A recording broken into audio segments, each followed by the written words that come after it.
Wakizashi's Tea House. Konnichiwa, Minasan. It's Gray from Wakizashi's Tea House home in Japan. How are you doing? Are you good? Are you genki? Are you feeling spider-powered? Today I've got a review of the legacy number 900, issue 900 of The Amazing Spider-Man.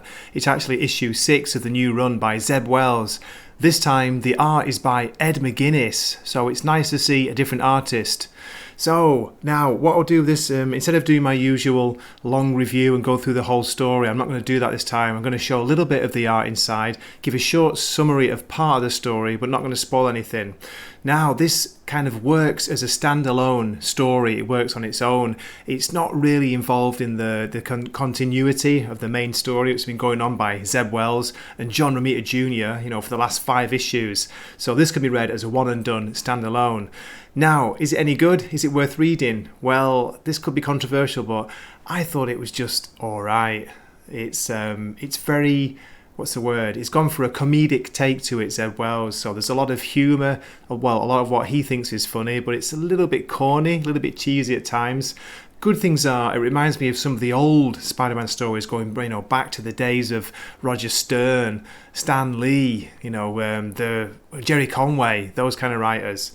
For me, though, I could do without this one. I wouldn't recommend you rush out and buy it because I don't think you're going to miss anything by not reading it.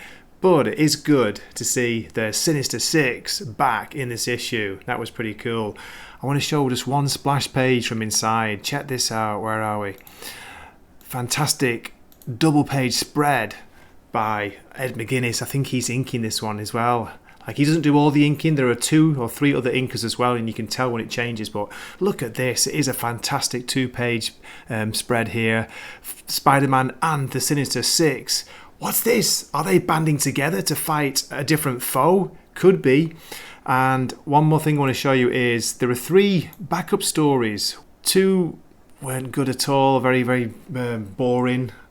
This one was okay. It's just a 2-pager by Dan Slott. It's got art by, Marcus Martin? I don't know.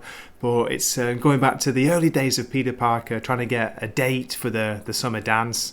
And it's nice. It's a nice throwback to the old days, the original Stan Lee run. So, yeah, that was pretty good. Who knew? Dan Slott writing a funny Spider-Man story. So, as I say, what I'll do is I'll go through and show you some of the art inside, give a very brief story summary for part of the issue, but not the whole thing. So, if you're a fan, if you want to see Ed McGuinness drawing Spider-Man, I recommend you go and get it. But it's $9.99. It's $10 for this book. Okay, it is 92 pages. It's almost like, a graphic novel. But nah, $9.99. Unless you're a really big fan, I don't recommend it. You can skip it and you won't miss anything from the main storyline. Okay, as always, keep watching. Here we go. Peter Parker arrives on time for his own birthday party and gets told to go away. You're too early. Some guests haven't arrived yet. They're waiting for J. Jonah Jameson. Peter spends some time chatting to friends, but he's not looking very happy. Wait a minute, is that Flash? Suddenly, Peter's spider sense goes off. Parker! Crash! Through the window we see Dr. Octopus's mechanical arms, closely followed by J. Jonah Jameson. He has the arms attached to his body and he's screaming for help. Black Cat, Felicia, comes in with a roundhouse to J. Jonah Jameson's head. Look at those muscular thighs. Next minute, Jameson's gone. He's out the window. He just, oops. Peter quickly follows. And then we get this great double-page spread where we got Spider-Man catching a truck with his web. J. Jonah Jameson screaming for help at the bottom. Looks like he's just saved his life. Switch scenes to a captured Dr. Octopus. He's being questioned by the Living Brain. The Living Brain wants to know who Spider-Man is. Doc Ock calls him a buffoon. The Living Brain then goes on to grab Spider-Man's friends in search of the answer to his question. In an abandoned warehouse, Spider-Man finds this strange green-looking robot. What's this? I sort of remember this. Ticker tape readout. Then he gets tapped on the back. Ow, what is it?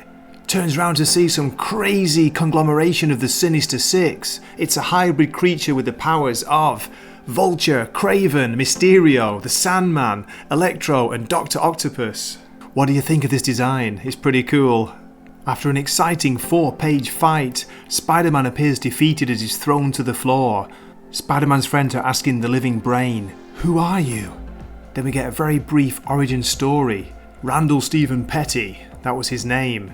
He was working on machines and wanted to create a living brain. But of course, as in any good sci-fi horror movie, the living brain became its own thing and took over. After regaining consciousness, Spider-Man asks him, "Why don't you just ask me who I am?"